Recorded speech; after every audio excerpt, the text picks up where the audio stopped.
konteks manajemen. 1 perencanaan, 2 pelaksanaan, 3 evaluasi. Nah, ketika kamu melakukan proses bikin konten, maka perencanaannya itu tetap pasti lebih detail persiapannya, sampai ke alat semua, waktu segala macam. Perencanaan itu harus dijalankan. Nah, masuk ke pelaksanaan itu pasti sudah tinggal launch. Apapun yang terjadi, pokoknya pelaksanaan itu jalan. Nah, baru ketika evaluasi dia akan merunut satu demi satu apa yang ada di perencanaannya. Pasti akan seperti itu. Nah, yang kamu pahami bahwa step mempelajari sistem ini sama dengan memperlihatkan perencanaannya, pelaksanaannya, sama evaluasinya. Jadi kalau kamu mempersiapkan SOP-nya juga harus terpenuhi SOP perencanaan, SOP pelaksanaan, sama SOP evaluasi. Oke, kita masuk di artikel pertama. Judulnya apa? Proses pembuatan konten yang baik dan benar. Kamu running sih, ora usah ngomong ke penjelasannya. 1. Riset kata kunci SEO. 2. Ide, gagasan, dan imajinasi. 3. Cara menulis konten yang baik dan tepat. 4. Edit dan review kontenmu. 5. Proses upload konten. 6. Proses penerbitan konten. Berarti sebenarnya ini hanya menampung 1. Perencanaan, 2. Pelaksanaan. Tadi ada review, Pak? Enggak, review tadi dilakukan sebelum upload. Berarti review di sini maksudnya adalah redaksional atau editorial. Atau iya, sebelum launching. Jadi kan ini masih dalam proses pasca perencanaan, pre-pelaksanaan. Belum ada kata evaluasi ya di sini ya. Oke. Digabung tip.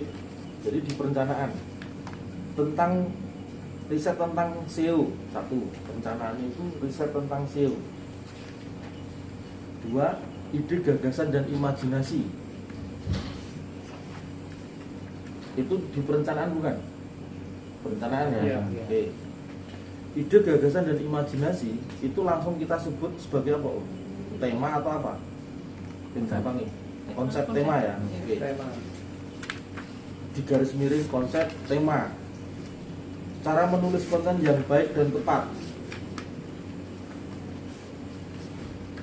Apa Om?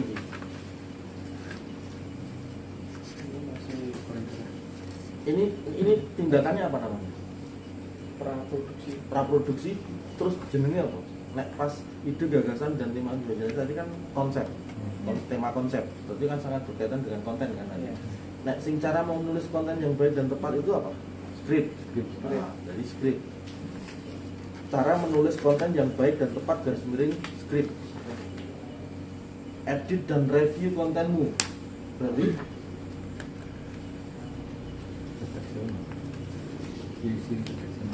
QC redaksi. Proses upload konten.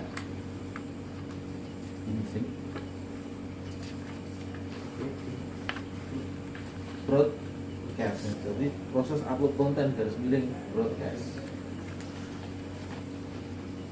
Proses penerbitan konten.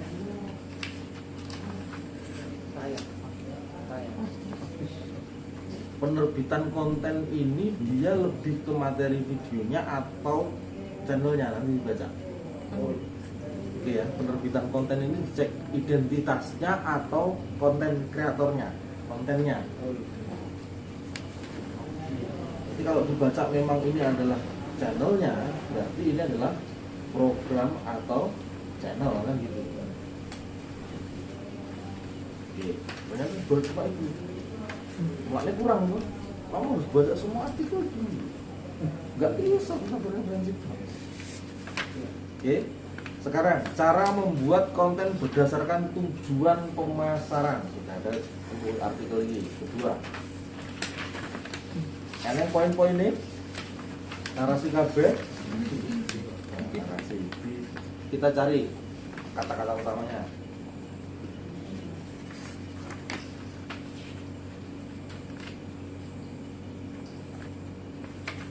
konten juga harus memiliki landasan dan fondasi strategi konten marketing yang solid. Nah, berarti apa nih? Konten harus memiliki landasan dan fondasi strategi konten marketing yang solid serta berdasarkan hasil istirahat konsumen dan sesuai dengan tujuan bisnis Anda. Berarti apa ini? Tema. Balik yang tema. Kalimat ini kembali ke tema. Tema atau konsep. Mengarah ke tujuan. Tambahin mengarah ke tujuan ya. Jadi semacam strategi gitu. Ingat, kamu nanti setelah membaca ini berapa kalimat diulang, itu kamu akan tahu. Oh, dasar membuat konten tekanannya ini. Lah, setelah kamu evaluasi dari sekian bulan yang kemarin, kamu akan tahu. Oh iya, konten kita itu semau gue, sebisa saya. Nah, nanti akan seperti itu. Nah, kita belajar dulu cara mengkoreksi diri kita sendiri terhadap cara pandangnya orang lain. Konten marketing sendiri merupakan pendekatan strategi pemasaran.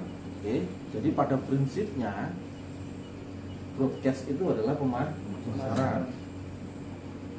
Konten pada program konten marketing bisa disajikan dalam bentuk mulai dari video, artikel, blog, podcast, e-book, newsletter, konten media sosial dan masih banyak lagi. Nah, di bagian ini itu sudah dalam bentuk jenis konten.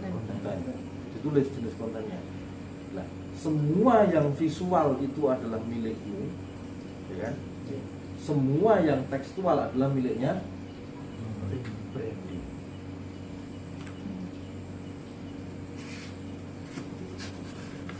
Gue agak ngerti, ternyata productionmu hari ini itu mengakomodir visual dan branding.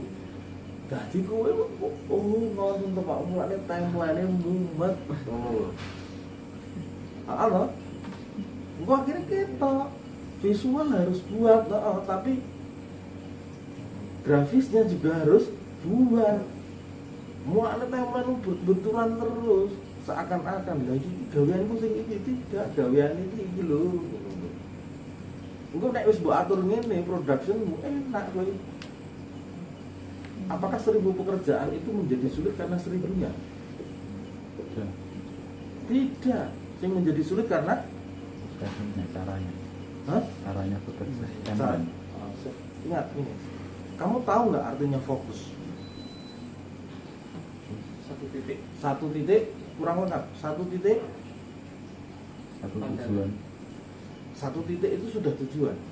Satu titik pandangan ya pasti satu pandangan. Satu titik, ingat, fokus di satu titik. Iya, target. Satu titik bersama. Oh, enggak. Ini harus dia fokus sih, mulane kowe salah. Fokus iki artinya apa? Satu titik.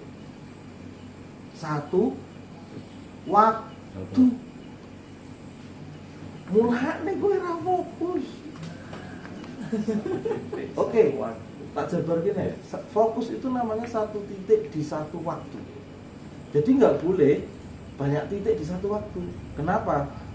Oke, kita jabarkan waktu. Kita nggak usah ngomongin hari, jam, menit. Kita ngomongin detik. Satu detik itu tunggal apa ganda? Enggak. Oh, hati-hati loh, Tondo. Satu detik itu ganda loh, kan habis satu detik. Bukan. Satu detik itu tunggal. Yang setiap satu detik itu selalu akan berbeda dengan kapanpun itu. Satu detikku ngomong ini, apa tuh satu detikku ngomong beda semua itu. Oke ya? Jadi satu detik itu berbeda dengan detik lainnya. Artinya ketika kamu ingin fokus, itu pilihannya cuma satu titik di satu waktu. Nah, saya mengibaratkan detik tadi berbeda. Berarti bolehkah ketika jam itu berbeda? Beda. Oke ya? Maka yang kamu hindari itu memilih satu pekerjaan di satu waktu atau 1000 pekerjaan di satu waktu. Nah, kamu udah salahin sih ini nih. Waktu tadi ada jam, ada hari, ada bulan. Lah nek 1000 pekerjaan di satu bulan boleh nggak? 1000 pekerjaan di satu bulan boleh nggak? Boleh. Tapi saya akan mengatur satu pekerjaannya per menit, per jam.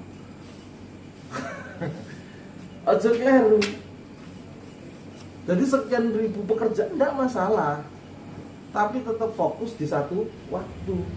Kalau nggak bisa 1 detik satu fokus, nggak 1 detik pripun Pak Rafi, nggak bisa. Kamu naikkan ke jam, 1 jam 1 pekerjaan. Loh Pak, nggak selesai. Oke, saya kembalikan. Satu pekerjaan yang kamu selesaikan yang kamu jalankan dalam 1 jam per hari itu jauh lebih baik mana dengan yang kamu selesaikan satu pekerjaan 1 hari. Satu pekerjaan per 1 hari. Beda toh? Sama-sama satu pekerjaan, tapi mbok kebut sedino nggak bisa. Tapi bisa sebenarnya satu pekerjaan kamu selesaikan, bukan kamu selesaikan, kamu jalankan 1 jam per hari. Loh Pak, kalau 1 jam per hari kan nggak bisa finish. Lah kenapa harus target 100%-nya di 1 jam per hari?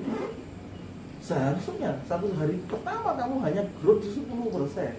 Maka selesaikan di konsep perencanaannya dulu.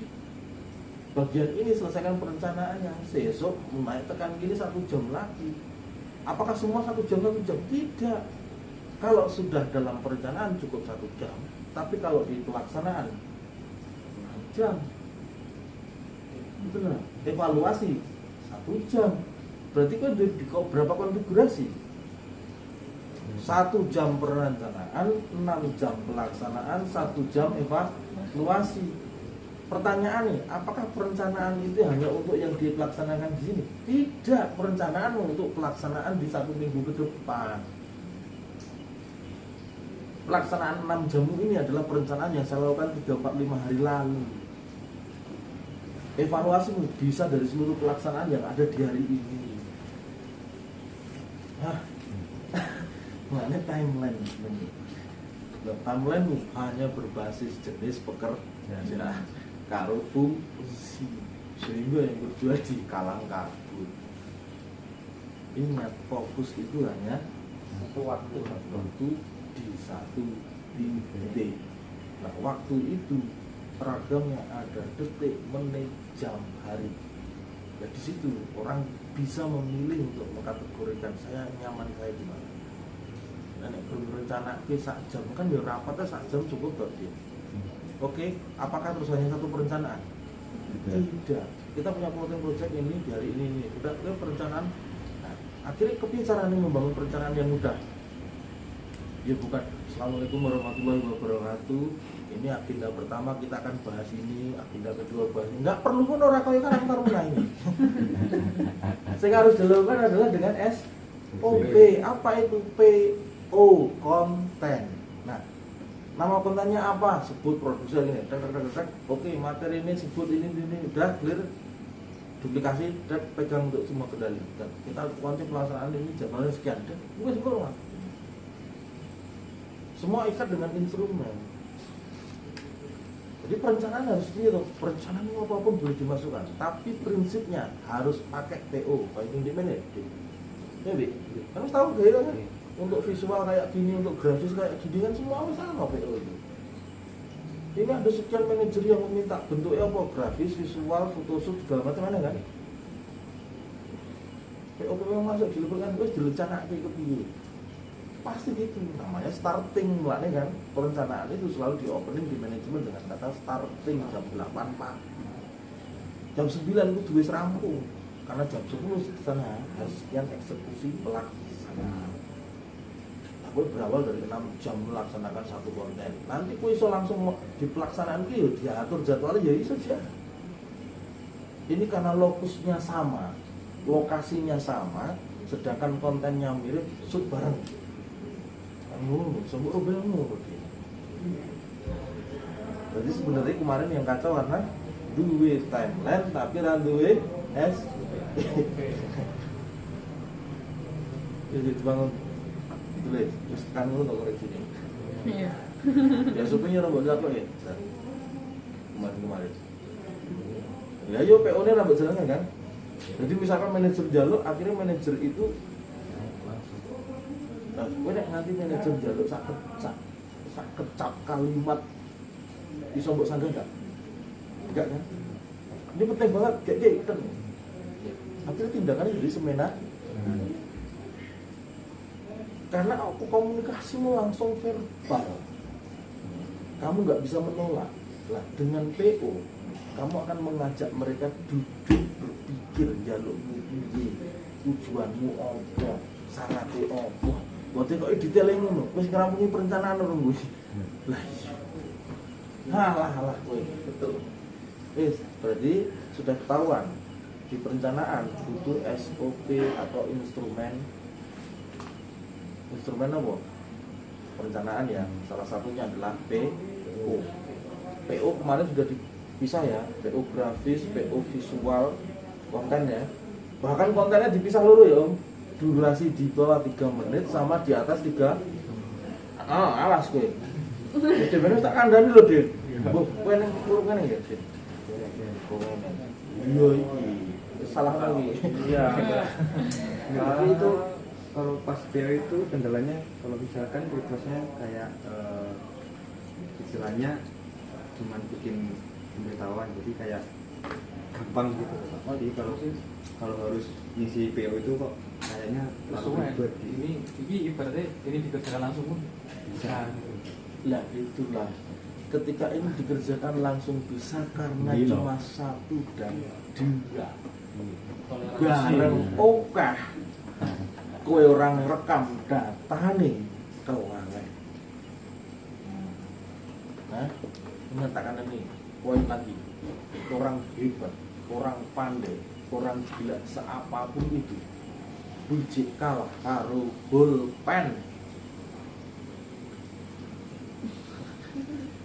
Catet Jin, kowe kalah karo pulpen. Lah mbok sak pintere kaya ngopo? Biji kalah karo pulpen. Iki lho masmu iki sing ning mburi iki. Kowe warek iki kok iki lho. Warek ya lah tak seneni perkara ngene. Cuman karo aku lebih dari 2 tahun apal banget ya karakterku. Kalah karo pulpen. Bukan karena aku kayak nonton ini. Oke, tungguin rampung ya. Terus bila ya saya kondong ngono, kali kondong ngono, Rio kondong ngono, semua kondong ngono terus nanti mau sing dia. Ya akhirnya tertunda.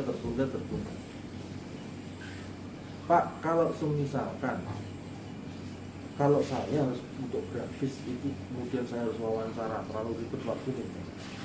Ya, untuk sebuah eksekusi PO hanya senilai gratis seharusnya cukup mereka yang ngisi. Tapi nek PO ini jenenge video durasi 3 menit, kamu nggak mungkin tanpa wawancara. Nek kur photoshoot mereka ngisi wae tak lakoni iso ngono. Tapi nek wis jenenge konten video 3 menit 10 menit kowe ora nggo wawancara karo usermu. Bingung apa sih deh? Jadi PO itu ada karena klasifikasinya. Nah, lanjut. Konten marketing sendiri merupakan konten dengan membuat konten yang bermanfaat, relevan, menarik secara konten pada audiens yang tepat. Aktivitas konten Anda juga akan seperti itu jika dijalankan strategi dan taktik yang tepat. Apa saja yang konten yang betul-betul untuk konten ini bisa dibilang yang paling umum dilakukan menjadi tujuan paling lumrah.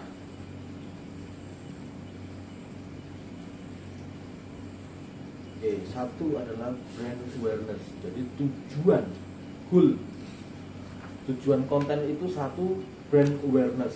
Ini nanti akan kamu pelajarannya sama dengan ketika kamu membuat dari FBS. Brand awareness. Di fase ini pada dasarnya Anda tidak sedang menjual produk, hanya mengenalkan regard spot. Branding awareness itu. Bentuk kegiatan konten marketing yang langsung digunakan pada fase ini adalah kampanye skala besar. Kampanye skala besar itu berarti apa? Apakah sama dengan brand awareness? Jadi mau ada brand awareness, kemudian ada campaign. Campaign itu apa? Nah, brand awareness itu hanya menunjukkan Sampurna iki cek dodolan to. Meskipun iklannya orangnya itu jenis branding awareness. Tapi kalau campaign apa? Mengajak. Jadi mengajak sebuah tindakan. Itu namanya campaign. Jadi konten itu apakah tujuannya branding awareness atau campaign itu sebenarnya jelas. Karena misinya itu. Nah, yang ketiga pasti selain brand awareness, campaign, berarti yang ketiga ini apa? Call to action. CTA.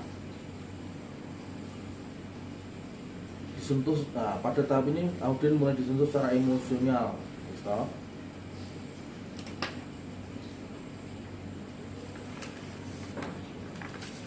Nah, yang terakhir call to action. Call to action itu benar-benar bertindak untuk menguntungkan siapa? Makanya kalau kampanye belum tentu ke keuntungan kita, walaupun massal dalam macam. Aku butuh paham sih di situ. Oke, lanjut. Ini kurang ngerti kali ini. Oke. Langkah strategi untuk membuat konten pemasaran sempurna. Tujuan, target audiens. Tujuan tadi sudah ada ya? Ya. Oh, target audiens sudah ada? Belum? Masuk di perencanaan, disusun di masuk perencanaan. Jadi pas kondo perencanaan itu harus jelas target audiensnya siapa gitu. Jadi pas tuh ini tujuannya ngapa tuh? Gue gains gue nyusun PO mu. Jadi PO mu itu bener-bener isinya apa baik. Lah kamu rangkum dari seluruh pendapat orang dengan mengklasifikasi ini perencanaan, ini pelaksanaan, ini evaluasi. Untuk pas pelaksanaan, gue ternyata ini. Kalau kamu cari artikel yang lebih detail lagi tentang pelaksanaan pembudayaan buding, itu pasti ada alat, wardrobe, apa nih? Artistik, semua pasti diperhitungkan di situ. Nah itulah menjadi SOP pelaksanaan. Cari kupas sedalam apapun SOP pelaksanaan. Orangnya nggak mau mangkat orang, waduh, anunya lali lagi gawali. Padahal kan lali siji loh ya, moodmu langsung hilang loh. Nah, iya, lali memorinya. Males. Paling parah lali ora di cacat. Aku mudeng itu kan. Target audiens jelas, inventarisasi inventory. Nah, ini sudah masuk di pelaksanaan. Ini sudah pemakaian alat ya. Perbandingan dengan kompetisi. Ini masuk di evaluasi. Itu ya. Sistem manajemen konten masuk di mana?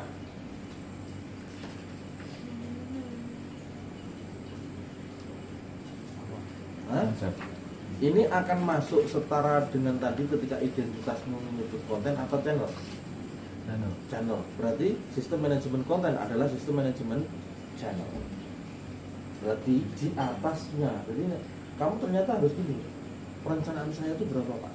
Perencanaan atas tindakan harian itu jenenge konten. Dalam jangka pendek itu namanya konten. Perencanaan dalam jangka menengah itu adalah channel. Mau perencanaan dalam jangka panjang seharusnya industrinya.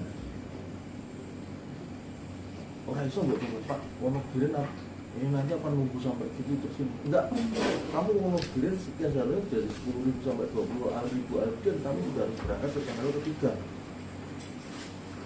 Standarnya udah kayak gitu seharusnya. Orang itu nunggu booming sampai gini terus dapat adsense dulu enggak. Harusnya enggak gitu. Ya kita belum sampai membagi sebenarnya konfigurasi goalnya kayak apa ya. Kita selesaikan dulu yang di sini. Ya. Merencanakan topik sudah ada ya. Mengukur kesuksesan berarti Eva. Kesuksesannya apa? Pasti adalah dari konfigurasi targetmu. Nah, atas konten kayak gini, atas channel kayak gini, atas industri kayak gini. Jadi ada 3 scope ya. 3 scope.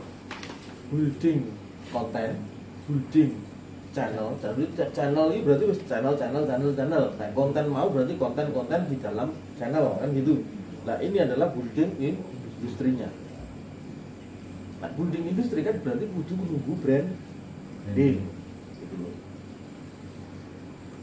Yang mengukur kesuksesan dah. Tidak jauh dari itu ternyata. Kita bahas ini pun hanya tentang mindsetmu. Sebenarnya kamu udah tahu semuanya, tapi cara meletakkannya di mananya yang kurang pas. Sehingga enaknya wae bermumet karo mumet. Mindset fokusnya belum pas. Apa? Ya. Mindset administrasinya aja masih belum pas. Kegampangan Pak menurut ditulis-tulis lah ya wes. Ora bakal rampung-rampung. 5 tips membuat konten marketing yang menarik sesuai tren. Berarti apa itu? Konten ya, sesuai tren. Nah, nanti ketika kita membahas konten maka sesuai tren. Terus sesuai tren atau populer. Terus Viral. sesuai tren, populer, viral. Terus kearifan lokal. Terus kan ngono, kan viral itu tidak harus semua yang populer. Iya. Kearifan lokal pun ada audiennya enggak? Ada. Jadi sebenarnya konten itu semua apa harus kamu target viral? Tidak. Oke. Berarti kalau kontennya tidak harus viral yang kamu target, channelnya, apakah channelnya kamu harus target viral boomingnya juga? Tidak. Paham kok? Contohnya gini loh, kowe gawe teman itu sukses bareng, maka yang terbaik apakah ini jadi viral? Tidak, tapi minimal seluruh yang terakumulasi di Regan Spot itu kenal teman itu sukses bareng. Itu bu. Nah, Wonogiri, apakah kamu meminta orang Sragen subscribe punyamu? Tidak, tapi minimal orang Wonogiri tahu Wonogiri. Lah, kamu butuh channel lain. Misalkan apa? Bagian kicomania nih. Nah, kicomania untuk apa? Ya berarti bukan orang Wonogiri yang kicomania, tapi orang Indonesia yang kicomania menurut. Jadi kamu jangan salah kafir bahwa yang terbaik itu seperti Raffi Ahmad. Adsense gede di 1 bulan, belum tentu.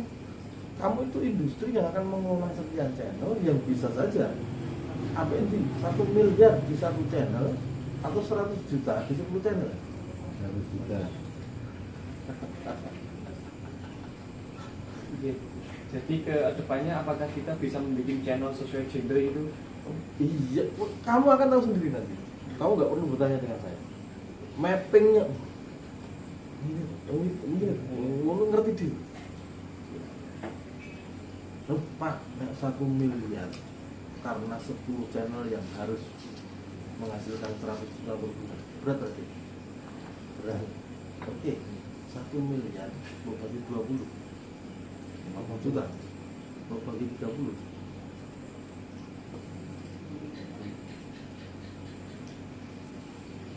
bagi 40 bagi 50 kamu akan tahu bersama. Jadi sebenarnya ya nek kowe target 1 miliar saiki kabutan. Coba kita target 100 juta itu dari ads.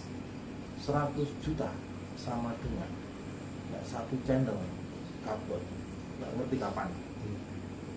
Tapi kalau 2 channel 50, 3 channel, 4 channel, 10 channel. Nah 10 channel berarti berapa? 10 juta. Kamu ngerti gak? Penghasilan 10 juta di YouTuber ini sing oleh sapa? Contohnya siapa? Le Damis.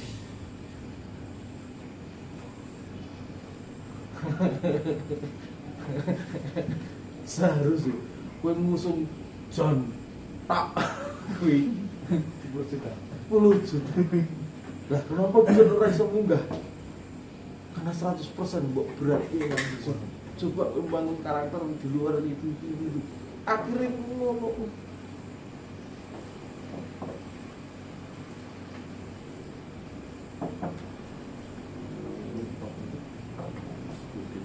Iki ini kan mapping ya, mapping konfigurasi target ya.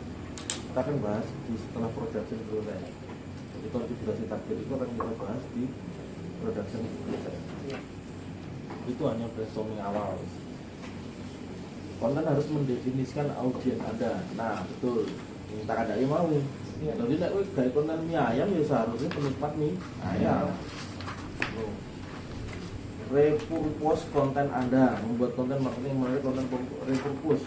Anda mungkin berpikir bahwa setiap konten yang juga merupakan konten original. Nah, sebenarnya kan repurpose itu bisa dengan pengambilan tekan video segala macam itu. Semoga aku atur itu. Ini dimasuk di anu ya. Evaluasi ya. Promosikan dan distribusikan konten Anda. Nah, ini masuk di publisher yuk. Melu yang pelaksanaan ya. Ya, masuk di pelaksanaan. Publisher itu masuk di pelaksanaan. Tujuan Anda harus ngarap tau. Aku nak mau coba berapa artikel ini bener. Iya, berkono-kono rene sing luwe. Tapi kowe kudu mapping sik bagian iku melu ngendi. Iki melu iki. Terus setelah perencanaan mbok rumuske instrumene, itu nyambut gawe jadi tenang. Simple padat.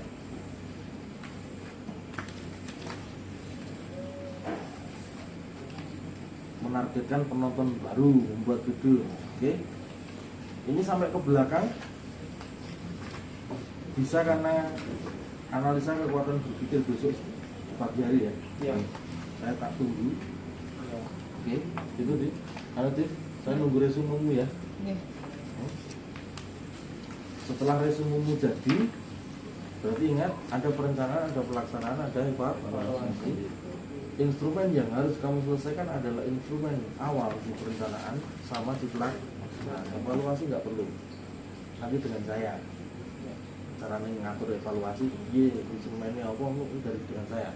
Tapi yang pertama harus kamu buat adalah instrumen untuk PO perencanaan itu apa, terus untuk pelaksanaan. Jadi misalkan pengambilan pelaksanaan kan ada beberapa tipe kemarin, shoot, grafis atau grafis berseri, satu paket, dua paket, tiga paket kemarin itu, terus 3 menit, di atas 3 menit, live streaming kan itu beda dengan tapping kan beda kan, SOP-nya harus jelas.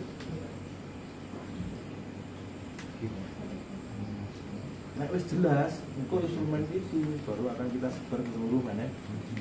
Jadi aku minta live streaming jika kertas PO diisi ojo jujuk ngakon tanpa bentuk. Oh ini dong, jadi ojo model. Aku juga mangkat tuh ngono. Ngono iki jenenge kuwi gelem disemena-mena. Wes, ini sisa kita sudah beberapa artikel running cepet banget loh ya. Kenapa nggak saya tuntaskan? Hah? Bagus banget. Diteruskan. Kalian harus berani ngomong. Ojo terus aku kabeh. Bukan aku nggak mau mikir enggak. Udah dikasih jalan. Aku ngerti kowe pinter, Din. Kabeh pinter. Ora guru Din tok, kabeh pinter. Cuma masalah apa? Ora ngumpul pen biasanya. Nah, ini ramu kono ngumpul pen besok-besok. Kalau gampang lupa Pak, saya cerita ya nih. Lah iya. Ngono lho. Oke. Berarti besok kita akan cek hasil dari sementara dari hasil lakumu. Terus kita masuk ke sistem PO di klasifikasi ini. Mappingnya